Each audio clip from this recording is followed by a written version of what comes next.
The twin sons of Valdris painted the horizon in shades of amber as Yorick wiped sweat from his weathered brow. His farm stretched before him like a testament to stubborn hope, rows of dying crops struggling against the planet's increasingly harsh climate. The irrigation channels lay cracked and empty, victims of the water rationing that had strangled his livelihood for 3 seasons running at 32. Yorick had already buried his parents and watched most of his neighbors abandon their homesteads for the promise of factory work in the cities. His right hand bore the scars of countless repairs to failing equipment, while his left clutched the contract that represented his last desperate gamble. A mail-order bride from the distant world of Aquatica, someone willing to share his uncertain future in exchange for passage off her dying homeworld. The transport shuttle descended through Valdris's thin atmosphere with mechanical precision, its sleek hull reflecting the morning light. Yorick straightened his worn work shirt and tried to calm the nervous energy coursing through him. He had studied her profile countless times, memorizing every detail except what truly mattered, whether she would see potential where he saw only struggle. The boarding ramp extended with a soft hiss, and she emerged like something from a dream. Nira moved with fluid grace, her skin bearing the distinctive blue-silver tones of Aquatica's people. Her hair fell in waves like liquid starlight, and her eyes held the deep green color of ocean depths. She wore simple traveling clothes that seemed inadequate for Valdris's harsh environment, but carried herself with quiet confidence. Most striking was the sealed container she held protectively against her side, its metallic surface gleaming with intricate patterns that spoke of advanced technology. Yorick noticed how her fingers curved around it possessively, as though it contained something more precious than any personal belongings. "You must be Yorick," she said, her voice carrying the melodic quality common to her people. Her accent made his name sound like music, and he found himself momentarily speechless. "Welcome to Valdris," he managed, extending his scarred hand in greeting. "I hope the journey wasn't too difficult." Nira's touch was surprisingly warm, her grip firm and assured. "Long but necessary," she replied, her green eyes studying his face with an intensity that made him feel both nervous and hopeful. "Your communications mentioned crop failure. How long has the land been struggling?" Her directness surprised him. Most of the correspondence had focused on practical arrangements, not the heart of his problems. 3 seasons now. The soil's been depleted, water restrictions make irrigation nearly impossible, and the corporate farming syndicates control most of the resources. They walked together toward the farmhouse, Nira's gaze sweeping across the struggling landscape with what appeared to be professional assessment rather than dismay. She paused occasionally to crouch and examine the dusty earth, rubbing soil between her fingers with practiced familiarity. "This land isn't dead," she said suddenly, straightening and brushing dirt from her palms. "It's been wounded, but wounds can heal with proper care."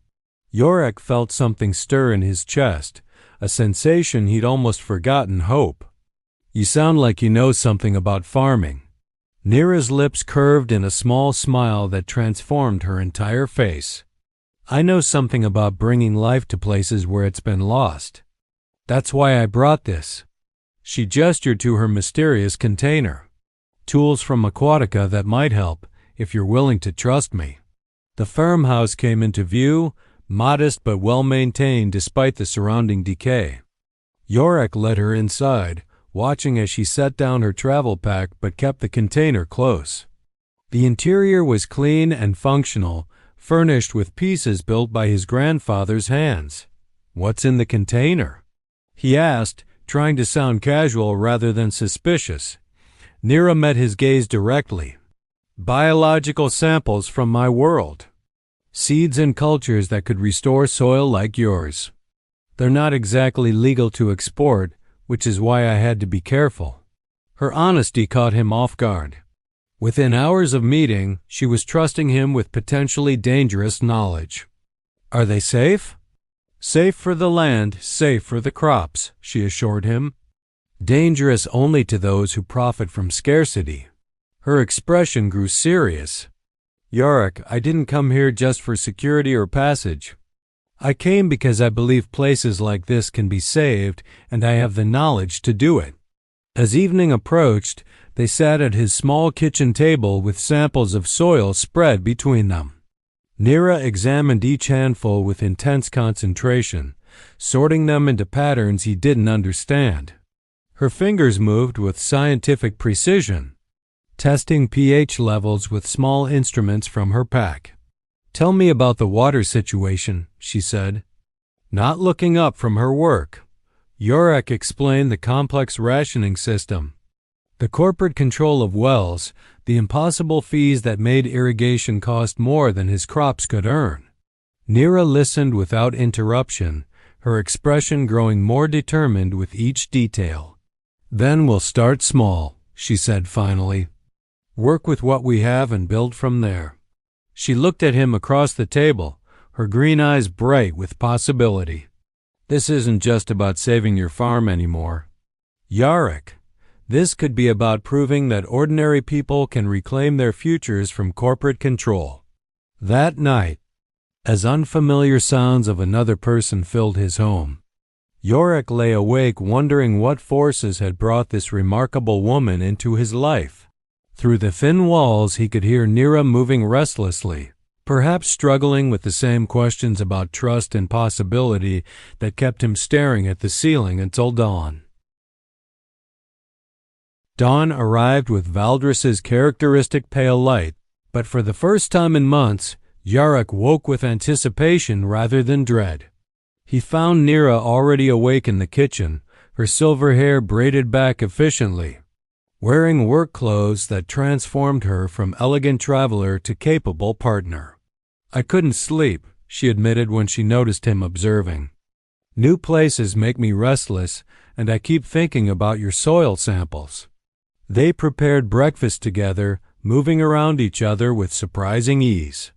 Yorick found himself stealing glances at the way morning light played across her skin. The graceful economy of her movements, the intensity of focus she brought to even simple tasks. After eating, Nira retrieved her sealed container with reverent care. The lock responded to her biometric scan, revealing dozens of vials containing luminescent liquids and seeds of various sizes, all cushioned in specialized foam that spoke of advanced preservation technology. These are biocultures from Aquatica, she explained, lifting a vial that seemed to pulse with inner light. My people developed them over centuries to restore damaged ecosystems. They're classified as restricted technology because certain corporations wanted exclusive control over their applications. Yorick studied the glowing contents, understanding dawning. You stole them. I liberated them, Nira corrected firmly. These organisms can save dying worlds, but only if they're freely available to those who need them most. She met his eyes steadily. If anyone discovers I have them, they'll confiscate everything and likely imprison me for violating export laws. The weight of her confession settled between them. She had entrusted him with dangerous knowledge within a day of their meeting, risking her freedom on his discretion. Why tell me this? Nira's expression softened. Because you deserve the truth, and because this work requires partnership built on trust. She selected specific vials with practiced efficiency. These cultures reintroduce beneficial microorganisms to depleted soil, creating symbiotic relationships with plant roots that fix nitrogen naturally and retain moisture more effectively. They spent the morning preparing a test section of his struggling orchard. Nira worked with impressive stamina, her knowledge running far deeper than basic agriculture. She understood complex chemistry and biological systems with the fluency of advanced scientific education, explaining how different cultures would interact and spread through the soil matrix. Your education wasn't in farming, was it? Yorick asked as they mixed precise ratios of cultures into prepared earth. Biochemical engineering with specialization in ecological restoration, she confirmed. I worked for Aquatica's environmental recovery division until I disagreed with their methods. Her voice carried hints of old anger. They were more interested in profit margins than actual recovery. By midday, they had treated a 20-meter plot with her cultures. Neera planted the luminescent seeds in careful patterns, explaining how their root systems would communicate and coordinate growth. Her hands moved with scientific precision, but Yorick noticed the almost reverent care she took with each seed. Now we wait, she said, settling back on her heels. Dirt streaked her cheek, and sweat dampened her hair, but her eyes shone with satisfaction. If the soil responds as it should, we'll see results within days rather than weeks. They worked through the afternoon heat, repairing irrigation equipment and planning expanded treatment areas. Neera proved surprisingly skilled with tools, her scientific background translating into practical problem-solving abilities. When Yorick struggled with tasks requiring two hands, she stepped in smoothly without making him feel inadequate. As evening approached, they prepared dinner together in comfortable silence. Neera transformed basic ingredients into something flavorful, her movements in the kitchen as graceful as her work in the fields. Where did you learn to cook like this? Yorick asked, watching her season vegetables with herbs from her personal supplies. My grandmother, Neera replied, stirring the pot with practiced ease. She insisted that anyone who could feed themselves well would never feel completely helpless. Her expression grew distant. She raised me after my parents died in a corporate mining accident. Yorick felt pieces of her story clicking together. Is that why you left Aquatica? Neera paused her stirring, weighing her words carefully. I left because staying meant watching my world slowly die while those with power chose profit over preservation. She turned to face him fully. I came here because sometimes the only way to save what you love is to start over somewhere else. They ate by lamplight. The simple meal transformed into something special by shared purpose and growing understanding. Yorick found himself watching the play of light across Neera's features, the way she gestured when explaining complex concepts, the genuine passion that animated her voice when discussing ecological restoration. What happens if this works? He asked finally. Neera smiled, the expression lighting her entire face. Then we prove that ordinary people can reclaim control over their futures. Then we show that cooperation is more powerful than corporate manipulation. She reached across the table to touch his hand. Then we build something beautiful together. That night, Yorick lay awake listening to the subtle sounds of another person sharing his space. The farmhouse felt different with Neera's presence, more alive somehow. Through the thin walls he could hear her moving around her room, and he wondered if she was having trouble sleeping for the same reason he was growing awareness of possibilities beyond mere survival. The next morning brought the first miracle. In the treated plot, tiny green shoots had emerged overnight, growing with impossible speed. Neera knelt among them with tears of joy streaming down her face, her hands gently touching the new growth as though greeting old friends. They're responding beautifully, she whispered. Even better than I hoped. Yorick stared at the transformation, hardly believing what he was seeing. How is this possible? Life wants to flourish, Neera explained, her voice thick with emotion. Sometimes it just needs the right help to remember how. She looked up at him, her green eyes bright with triumph and something deeper. This is only the beginning, Yorick. Together, we can bring this entire farm back to life. As they stood together among the emerging plants, Yorick felt his future reshaping itself around possibilities he had never dared imagine. 3 weeks had transformed Yorick's farm from struggling survival into something approaching miracle. The treated sections now burst with vibrant green growth, plants thriving with an energy that seemed to pulse through the very soil. Word was spreading among the remaining farmers. bringing curious visitors who stared in amazement at the impossible transformation. Nira worked tirelessly, expanding the treatment areas with methodical precision. Her biocultures had exceeded even her optimistic projections, creating a cascade of ecological improvement that rippled through every treated acre. The luminescent seeds had evolved into a network of root systems that communicated across vast distances, sharing nutrients and moisture with remarkable efficiency. The corporate agricultural inspectors were here again today, Yarrick mentioned as they walked through the flourishing orchard at sunset. The trees, once skeletal and dying, now bore heavy branches thick with leaves and developing fruit. Nira's expression darkened. What did they want? Soil samples, production records, explanations for the sudden improvement.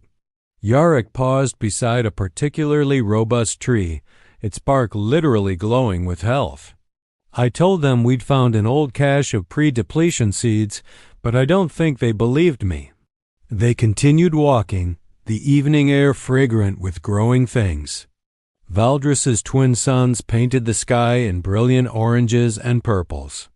But Yarrick found himself more interested in watching how the fading light played across Nira's skin, highlighting the elegant line of her neck and the determination in her profile. We knew this attention would come, Nira said softly. Success like this is hard to hide. She stopped walking and turned to face him. Yarrick, there's something else I need to tell you about why I really came here. The serious tone in her voice made his pulse quicken. Over the past weeks, their partnership had deepened into something more complex. Moments of shared triumph and growing intimacy that went far beyond their original contract arrangement. I didn't just steal the biocultures, she continued, her green eyes reflecting the dying light. I was part of a resistance movement on Aquatica. Scientists and engineers who believed ecological restoration technology should be freely shared, not hoarded by corporate interests. Yarrick felt pieces clicking together. You're not just a refugee from a dying world. I'm a revolutionary who chose to spread hope instead of fighting hopeless battles, she confirmed. There are others like me scattered across the galaxy, carrying seeds of change to places where they're desperately needed. Her voice dropped to barely above a whisper. But if the corporations trace the technology back to me, they'll do everything possible to stop what we've started here. The weight of her confession hung between them as darkness settled over the farm. Yarrick reached out to touch her face, his fingers gentle against her cheek. Are you telling me this because you're planning to leave? I'm telling you because I want to stay, Nira replied, leaning into his touch. But I need you to understand the risks. Being with me means being part of something larger than one farm's survival. Yarrick felt his heart racing as he processed her words. What does staying mean, exactly?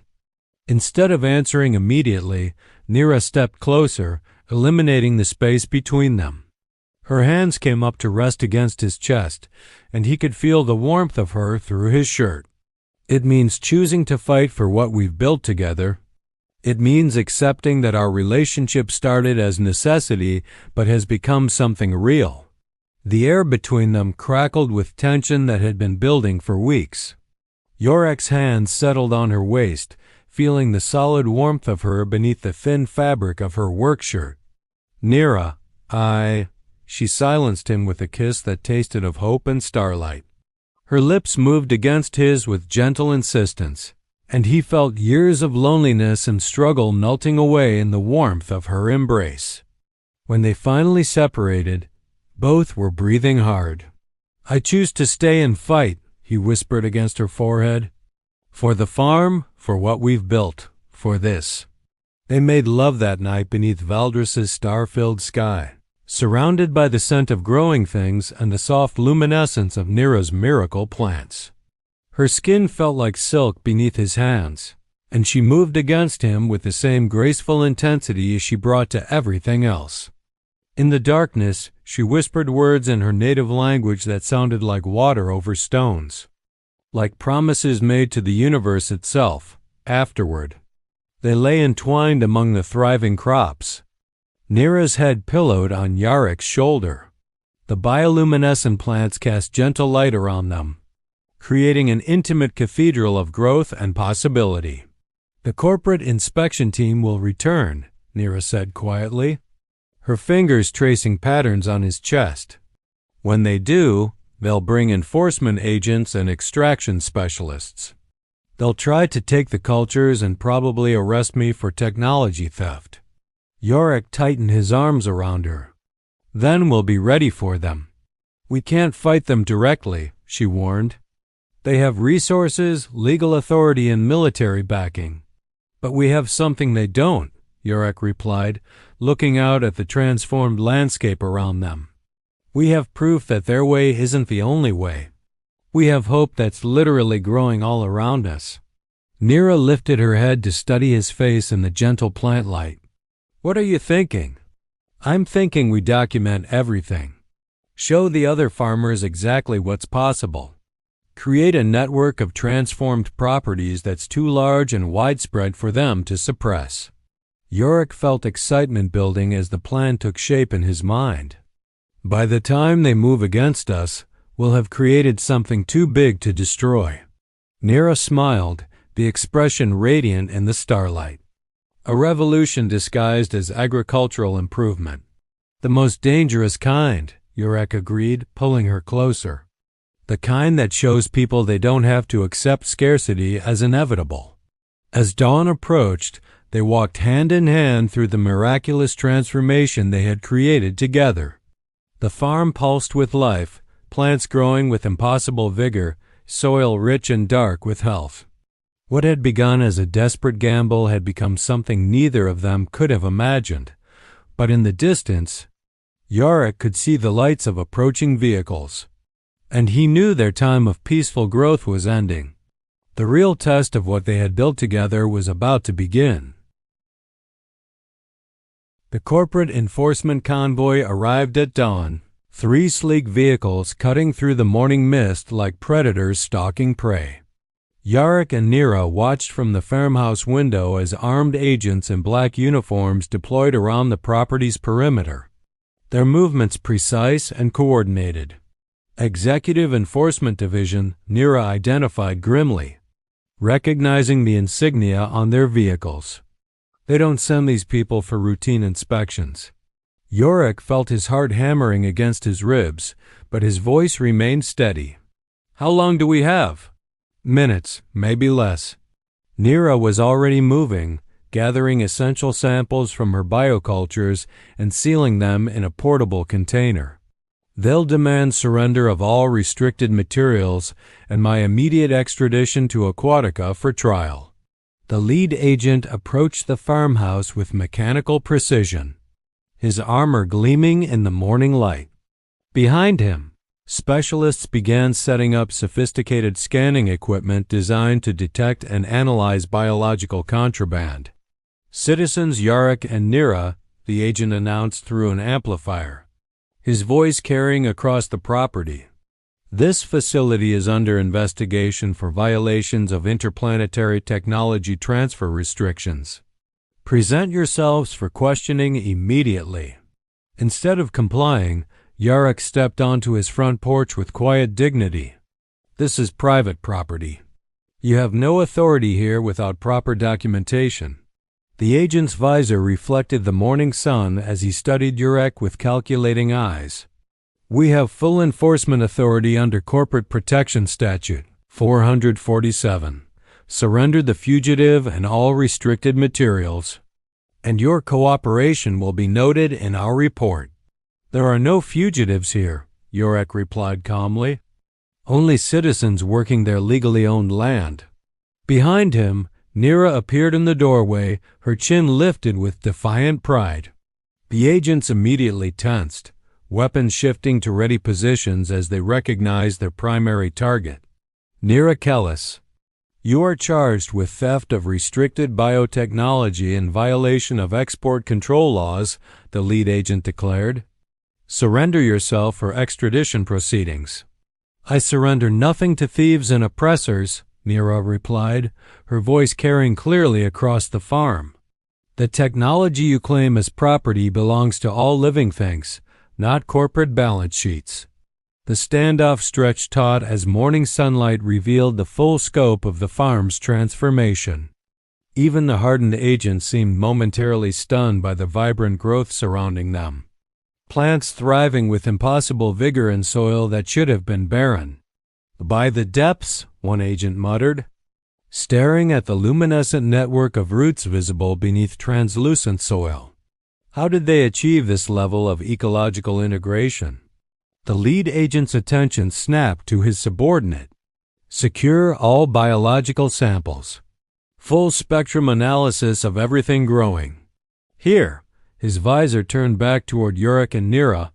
This property is now under corporate jurisdiction pending investigation. That was when the first surprise arrived. Vehicles appeared on the horizon, not sleek corporate transports but battered farm trucks and utility haulers. The neighboring farmers Yurik had thought long gone were returning, drawn by word of his impossible success. Looks like we've got company, the gruff voice of Tomas Varga called out as his truck pulled up just outside the enforcement perimeter. The weather-beaten farmer climbed down from his cab with deliberate slowness, followed by a dozen others Yurik recognized from better days. This is a corporate enforcement action, the lead agent announced.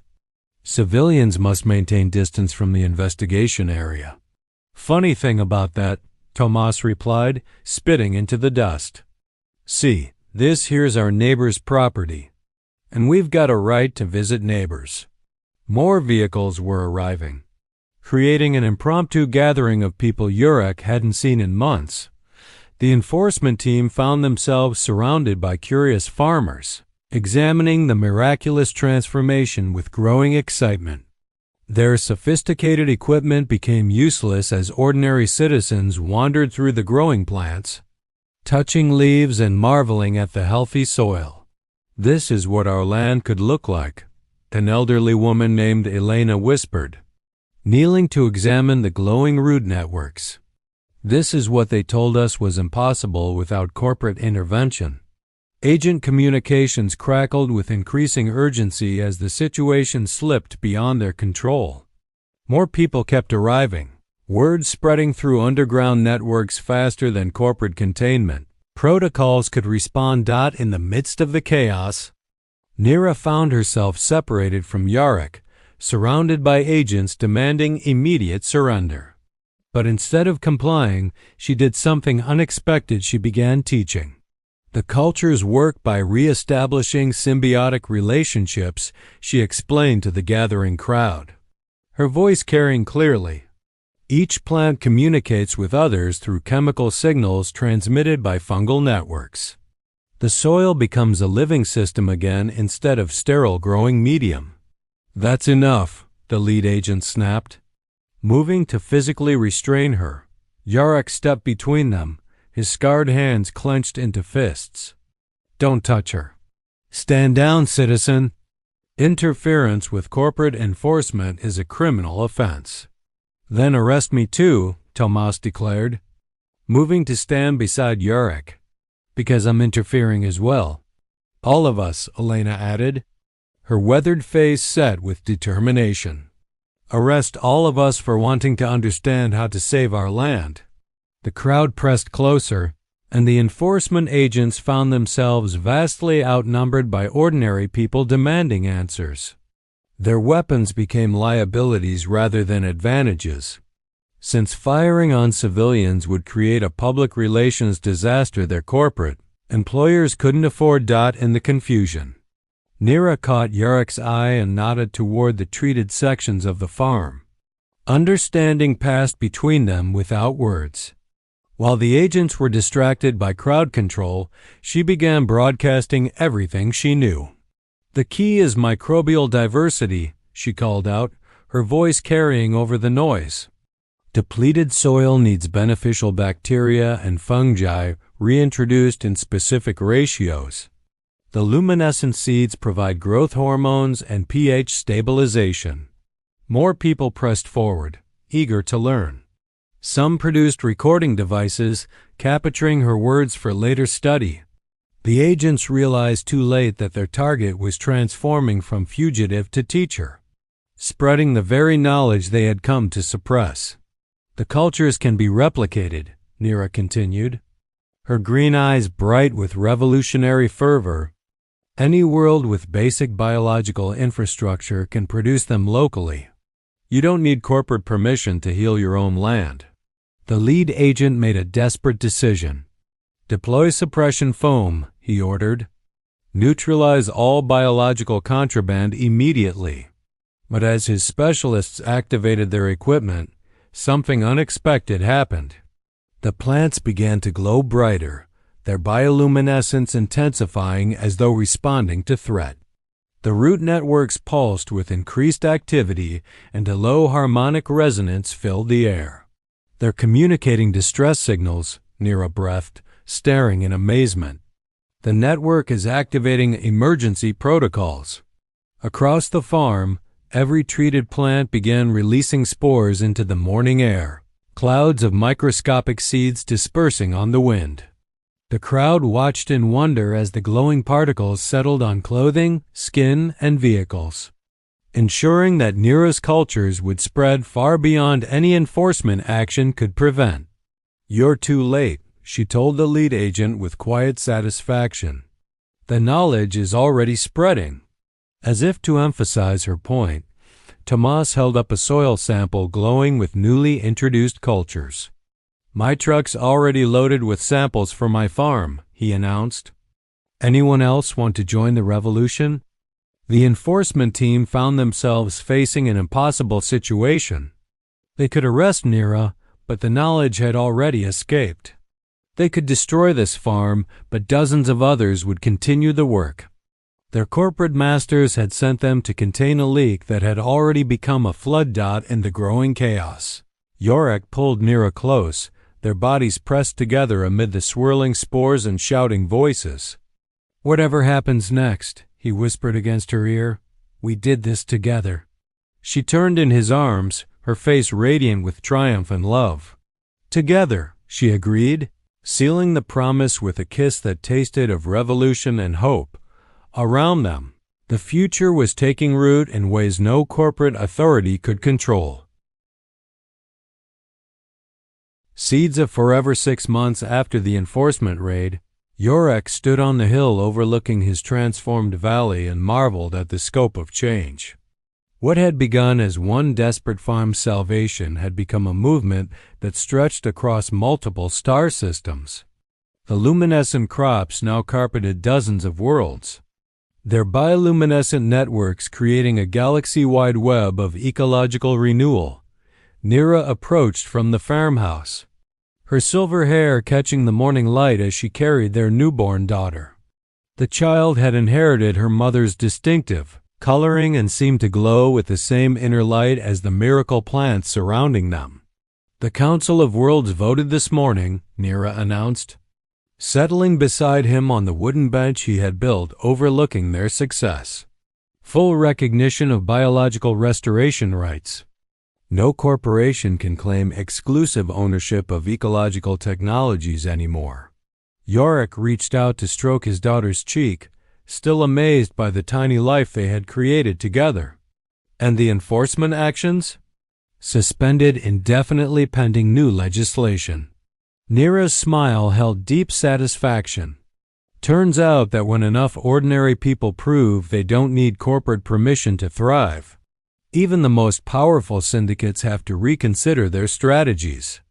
The valley below them buzzed with activity as farmers from across the sector visited to learn restoration techniques.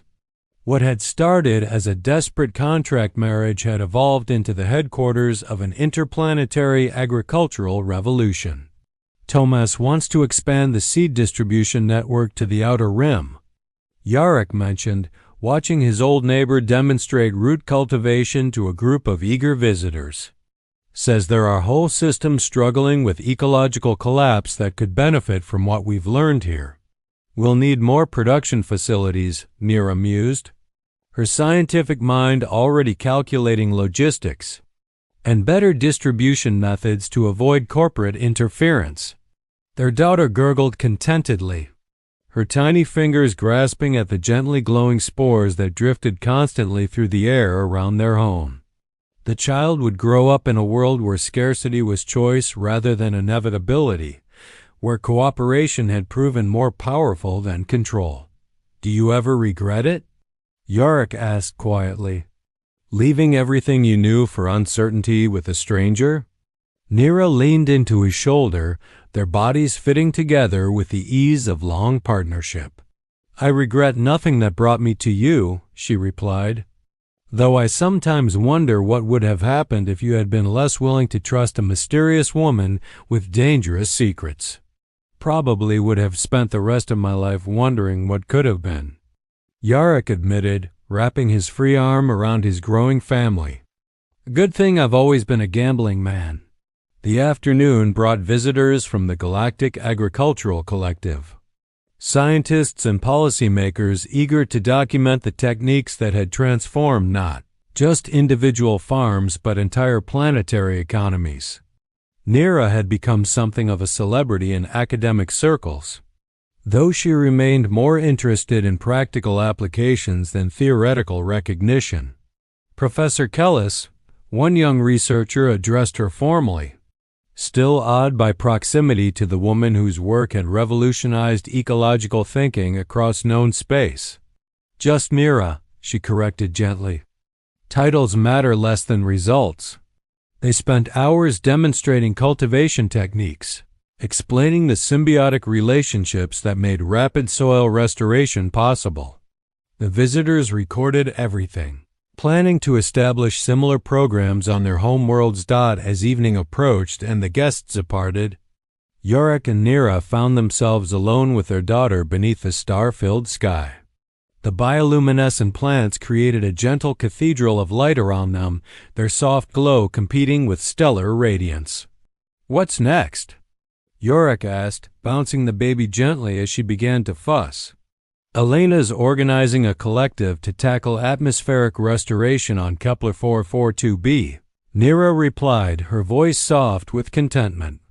"Complete planetary rehabilitation using scaled-up versions of our techniques. Sounds ambitious. The best projects always are." Nira smiled, watching their daughter settle into peaceful sleep. "Though I think I'd like to stay here for a while. Watch our little one grow up among the first generation who won't know scarcity as a fact of life." Yarick felt a deep sense of completion settling over him. The farm that had once represented desperate survival now stood as proof that ordinary people could achieve extraordinary things when they chose cooperation over competition. Their love had grown from contract convenience into something that would reshape worlds. "I love you," he said simply, the words carrying weight earned through shared struggle and triumph. "I love you too," Nira replied, her green eyes reflecting starlight and possibility. "And I love what we've built together." As they sat surrounded by the gentle glow of their transformed world, their daughter sleeping peacefully between them, Yarick reflected on the journey that had brought them to this moment. A desperate farmer's gamble on an alien. Bride had become a love story that spanned galaxies, and a revolution that had changed the fundamental relationship between corporate power and individual agency. The luminescent plants pulsed softly around them, their networks carrying chemical messages of growth and renewal across vast distances. Somewhere among the stars, other struggling worlds were receiving seeds of hope from the woman who had chosen love over safety, and the man who had been willing to trust in impossible dreams. Their contract had ended the day the enforcement agents arrived, dissolved by circumstances neither had anticipated. But what had replaced it was far stronger than any legal document, a partnership built on shared purpose, tested by adversity, and rooted in the kind of love that could literally transform worlds. As Valdris's twin moons rose over their thriving valley, Yarick held his family close and watched the future take shape in the gentle glow of miracle plants that had begun with one woman's courage to steal hope from those who would hoard it. Their daughter would inherit not just their love, but a galaxy where ecological restoration was a right rather than a privilege, where cooperation had proven more powerful than any corporate authority. The seeds of forever had been planted, and they would continue growing long after the stars themselves had forgotten the names of the corporations that had once claimed dominion over life itself.